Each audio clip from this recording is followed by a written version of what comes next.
Cancer patients కు Sishtakaranam foundation 50,000 ఆర్థిక సహాయం. అగడంపూడి వాస్తవ్యులు జగ్గు మంత్రి శ్రీనివాస్ క్యాన్సర్ వ్యాధి బారిన పడ్డారు. ఆయనకు భార్య, 2 కుమార్తెలు. మార్చి 3వ తేదీన క్యాన్సర్ ఆపరేషన్ జరిగింది. ఈయన కోలుకొని సాధారణ శుద్ధికి రావడానికి ఇంకో 6 నెలలు పడుతుంది. ఈలోగా ఆయన కుటుంబాన్ని ఆదుకోవడానికి శిష్టకరణం ఫౌండేషన్ సంస్థ సభ్యులు విరాళాలు కలెక్ట్ చేసి 50,000 రూపాయలు నేరుగా క్యాన్సర్ పేషెంట్ కుటుంబానికి అందజేశారు.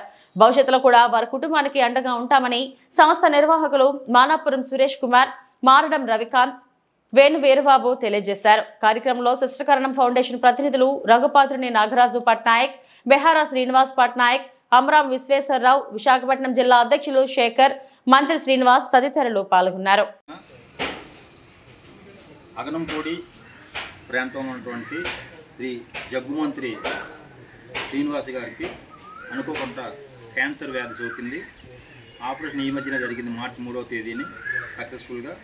ఆయన కోలుకోవడానికి ఇంటికి జీవనాధారంగా ఆయన సంపాదనకి కనీసం ఒక 6 నెలలనే పడుతుందన్న సంగతి మన కూర్మపాలెం శిష్టకరణ సంఘం నుంచి మరియు శిష్టకరణం ఫౌండేషన్ విశాఖపట్నం జిల్లా అధ్యక్షుడు శ్రీ శాఖ మంత్రి శ్రీనివాసరావు గారు మా దృష్టికి తీసుకురావడంతో, అలాగే గంగవరం గోపి గారు కూడా మా దృష్టికి తీసుకురావడంతో మేమందరం కలిసి శిష్టకరణ ఫౌండేషన్ ద్వారా ఆంధ్రప్రదేశ్, తెలంగాణలో ఉన్నటువంటి మన కుటుంబ సభ్యులందరికీ పిలిపిచ్చాం. 50,000 కలెక్ట్ చేసి ఇద్దాం అనుకున్నాం.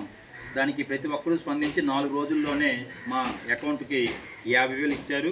అదే కాకుండా విజయనగరం వాస్తవ్యులు శ్రీ కొట్నూరు లాల లజపతిరాయ్ గారు 25,000, మా మిత్రుడు, స్నేహితుడు వాళ్ళ నాన్నగారి పేరు మీద ఒక ట్రస్ట్ పెట్టి బాసూరి వెంకటరావు గారి పేరు మీద పెట్టి బాసు శ్రీనివాసరావు గారు ఒక 25,000, మీరందరూ మనందరం కలిసినటువంటి 50,000, మొత్తం 1,00,000 రూపాయలు ఈ కుటుంబానికి అందజేయడం జరిగింది. ఈవిడ శ్రీనివాస్ గారి సతీమణి శ్రీమతి పద్మజ గారు. వీళ్ళు ఆయురారోగ్యాలతో ఉండాలని శిష్టకరణ ఫౌండేషన్ కోరుకుంటుంది. ఈ కార్యక్రమం నాతో పాటు పాల్గొన్న వాళ్ళు మానాపురం శ్రీనివాస్ గారు, లేఖా టీం అధినేత శ్రీ దశమంత్ నరేష్ పట్నాయక్ గారు, బెహరా శ్రీనివాస్ గారు, శాఖమంత్ శ్రీనివాస్ గారు, తర్వాత అమరం విశ్వేశ్వరరావు గారు, మరణం రవికాంత్ గారు పాల్గొన్నారు.